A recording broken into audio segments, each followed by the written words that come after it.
Getsus was just straight bad, right? So he was just an evil dude. Which one of their cries sounded like Michael Jackson? I'm not sure. I wasn't paying attention.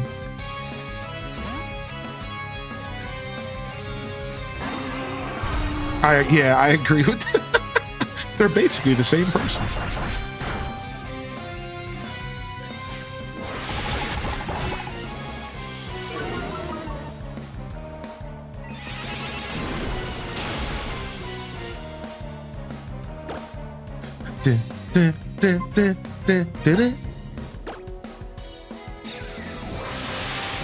No, I never played the Ultras. No. I was kind of pissed that they were trying to charge a full price for like the same game, but it wasn't actually the third game. I'm not gonna lie, they actually kind of got me a little disgruntled.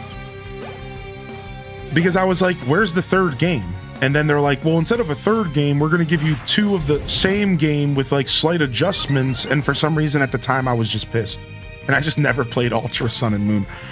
But it's funny because Sun and Moon, if you played Sun and Moon, there was a bunch of empty spaces and stuff. Like they were really, like they were always kind of planning to fill those gaps and stuff, I'm pretty sure, you know? I don't know. Either way, to answer your question, you know, I'd never played it. Getsus smacks Lily to the ground. Wait, Lily, the one that's like super into Cosmos or whatever? That's messed up.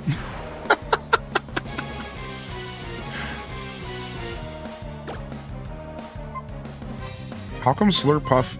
Is Slurpuff not a fairy type? It didn't feel like it got affected at all by my poison tail.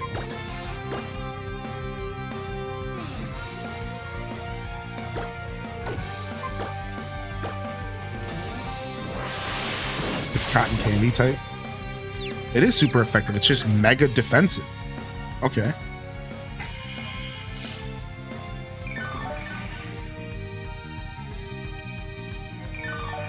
Oh, it's just healing itself. Rip. It had a wish. It was listening to some alien ant farm. Is it just a pure fairy type? I don't even know what this thing is. All right, let's just bring out the bird. Let's just bring out the bird.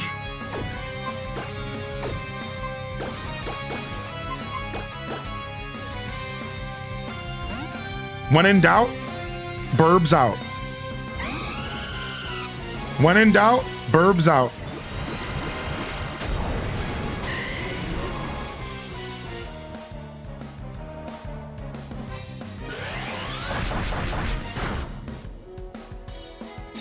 So it's just defensive stat. It just has a big defense stat, not special defense.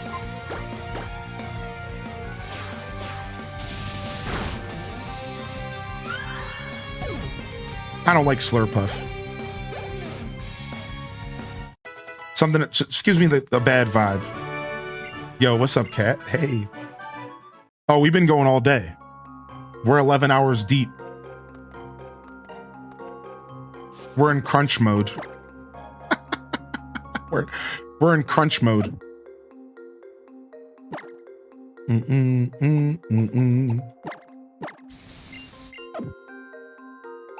I thought you stopped? Yeah, that's okay. I mean, usually I do. I'm usually not a complete lunatic. You know, usually I take a break.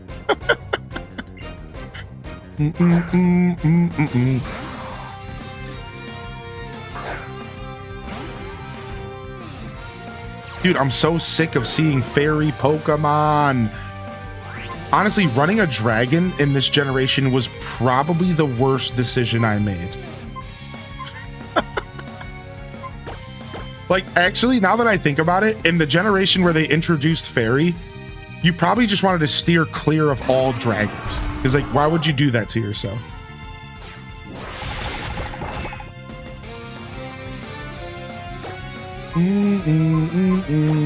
24-hour stream? No. None of that. What's up? How you doing, caffeinated?